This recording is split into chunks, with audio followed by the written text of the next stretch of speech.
দরদ দিয়েও কিন্তু মেতে উঠেছে কলকাতার অন্যতম প্রোডাকশন হাউস এসকে মুভিজ। যদিও আমরা জানি এই ছবিটার সঙ্গে বেশ কয়েকটি প্রোডাকশন হাউস যুক্ত, কিন্তু আমি যে প্রোডাকশন হাউসটাকে সর্বোচ্চ প্রমোশন করতে দেখতে পাচ্ছি তারা কিন্তু এসকে মুভিজ কলকাতা।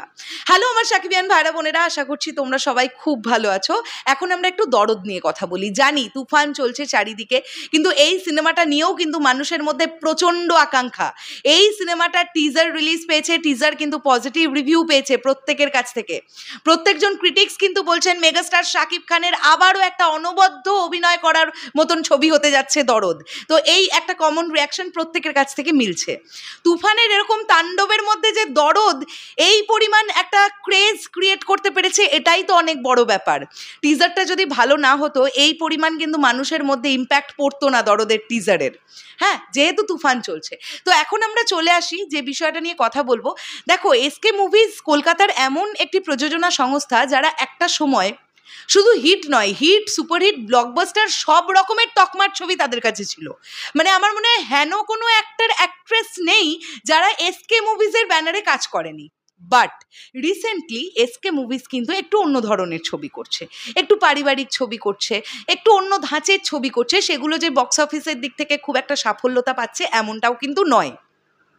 এই সময় দাঁড়িয়ে এসকে মুভিজও ডিসাইড করলো এমন একজন গ্যারেন্টেড ব্যক্তিকে খুঁজে পেতে হবে যাকে নিয়ে কাজ করলে শিওর শট হিট তকমাটা আসবেই। তিনি বাংলায় one and only megastar Shakib খান।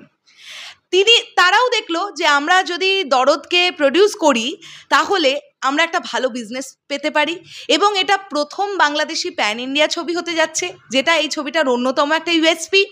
এবং দরদের টিজার দেখার পরে লোকজন প্রচণ্ড পছন্দ করেছে।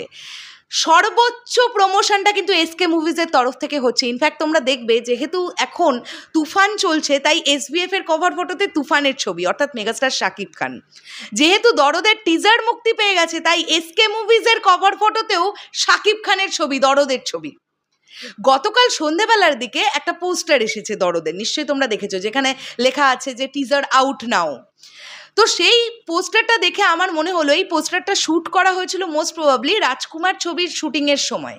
কেন বলি, রাজকুমার ছবিটা তোমরা নিশ্চয়ই সবাই দেখেছো, যে সময়টাতে রাজকুমার তার মায়ের সঙ্গে দেখা করতে যাবে, সেই যে লুকটা আমরা দেখতে পেয়েছিলাম, সামহাও আমার মনে হয়েছে যে দরদের যে পোস্টারটাতে সাকিব ভাইয়ার যে লুকটা আমরা দেখতে পেলাম, যে ধরনের তাকে দেখতে পেলাম, হালকা বিয়ার্ড একটা লুক এবং চুলটা পেছনে বড় বড় বাট স্ট্রেট, ওই লুকটা কিন্তু রাজকুমারের সময় ছিল। তো হলেও হতে পারে যে দরদের এই পার্টিকুলার পোস্টার শ্যুটটা হয়তো ওই সময় হয়েছিল, কিন্তু ওনাকে দেখতে অনবদ্য লাগছে।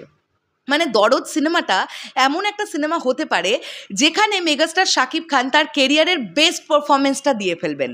কেননা যেহেতু মাল্টিপল ক্যারেক্টার উনি পোর্ট্রে করবেন ছবির মধ্যে, টিজার দেখে যা বোঝা যাচ্ছে, তো ওনার অভিনয় করবার প্রচুর জায়গা আছে। তো এই সিনেমাটাকে নিয়েও কিন্তু উন্মাদনা কম নেই মানুষের মধ্যে, এটা আমরা বুঝতে পারছি। আর অলরেডি দরদের অন্যান্য ভাষার প্রমোশন পরের সপ্তাহ থেকেই শুরু হয়ে যাবে। জাস্ট তুফানের ঝড়টা 7 দিন মতন যাবে, তারপরেই দরদ ঢুকবে তাদের অ্যাকচুয়াল প্রমোশন নিয়ে। তো দেখি সেই প্রমোশন তারা কিভাবে সেট করে। ডেফিনেটলি 5টা ভাষার মোটামুটি সমস্ত কিছু আমরা পাবো, এটা আশা করতে পারি। গান থেকে শুরু করে ট্রেলার থেকে শুরু করে সব কিছুই। দেখা যাক কি দাঁড়ায়। আমি সুপার এক্সাইটেড কিন্তু দরদ নিয়েও। অ্যাট দ্য সেম টাইম আমার মনে হয় তোমাদের এক্সাইটমেন্টও দরদ নিয়ে প্রচণ্ড হারে আছে। ভালো লাগে যখন কলকাতার কোনো প্রোডাকশন হাউস এরকম আড়ে হাতে লেগে মেগাস্টার শাকিব খান যে ছবির নায়ক সেই ছবিকে এইভাবে প্রমোট করে, তখন ডেফিনেটলি সেটা দেখতে ভালো লাগে। আর অনন্য মামুন ভাইয়ার প্রতি আস্থা রাখছি। আমি শুধু চেয়েছি তোমার সিনেমাটা আমার খুব পছন্দের একটা সিনেমা, দারুণ একটা সিনেমা ছিল। তো দেখা যাক, দরদও মনে হচ্ছে খুব ভালো একটা সিনেমা হবে। শেষ করলাম ভিডিওটা, দেখা হচ্ছে আবার খুব শীঘ্রই নতুন কোনো ভিডিও নিয়ে। তাহলে এখনের জন্যে টাটা।